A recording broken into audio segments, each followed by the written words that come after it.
টি-20তে সবাই সমান, দ্বিতীয় কোয়ালিফায়ারের প্রতিপক্ষ হিসেবে ফরচুন বরিশাল নাকি চিটাগং কিংস, কাকে চান প্রশ্নে এই উত্তর নাসুম আহমেদের। বিপিএলের ফাইনাল থেকে এখন এক ধাপ দূরে দাঁড়িয়ে তার দল খুলনা টাইগার্স। অথচ লিগ পর্বের শেষ ম্যাচে এসে প্লে অফ নিশ্চিত হয় তাদের। এরপর এলিমিনেটরে আজ তারা হারিয়েছে রংপুর রাইডার্সকে।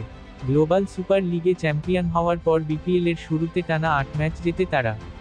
লিগ পর্বের শেষ 4 ম্যাচ হারলেও খুলনার বিপক্ষে ম্যাচের আগে একঝাঁক তারকা বিদেশি নিয়ে এসেছিল রংপুর।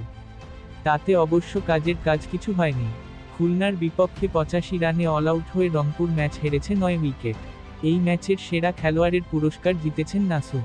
4 ওভারে একটি মেডেন সহ মাত্র 16 রান দিয়ে 3 উইকেট নেন তিনি। এর মধ্যে রংপুরের 2 তারকা বিদেশি ব্যাটার জেমস ভিন্স ও টিম ডেভিডের উইকেট নিয়েছেন নাসুম। এ 2 ব্যাটসম্যানের সঙ্গে খুলনার বিপক্ষে ম্যাচটি খেলতে এসেছিলেন ক্যারিবিয়ান তারকা আন্দ্রে রাসেল। প্রতিপক্ষের বিদেশিদের দেখে কি মনে হয়েছিল এত সহজে জিততে পারবেন? নাসুমের উত্তর, আসলে ওদের যে 3 জন বিদেশি খেলছে, ওটা তো আমরা আগে জানতাম না। আসতেছে এটা শুনছিলাম আগে, কিন্তু ও রকমভাবে পরিকল্পনাও করতে পারিনি। এই উইকেটে বিদেশিদের বিপক্ষে বল করতে আমার ভালোই লাগে। রংপুরের ইনিংসের প্রথম 8 ওভারের 4টি করেন নাসুম। এর মধ্যেই 3 উইকেট নিয়ে প্রতিপক্ষকে আটকে দেন তিনি।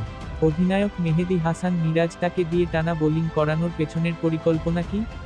নাসুম বলেছেন, টানা করানোর একটাই কারণ, তাদের ডানহাতি ব্যাটসম্যান বেশি ছিল। আর ওখানে আমার বলটা এফেক্টিভ ছিল। এ জন্য মিরাজ টানা করিয়ে দিয়েছে। আগের ম্যাচগুলোতে পরিবর্তন করেছে, ওটা পরিকল্পনাতেই ছিল।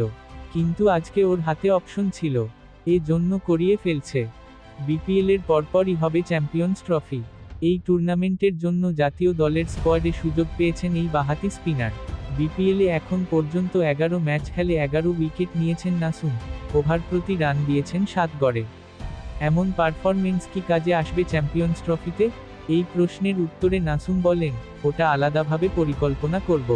বর্তমানে বিপিএলটা নিয়েই আছি, ওটা ভালোভাবে শেষ করি।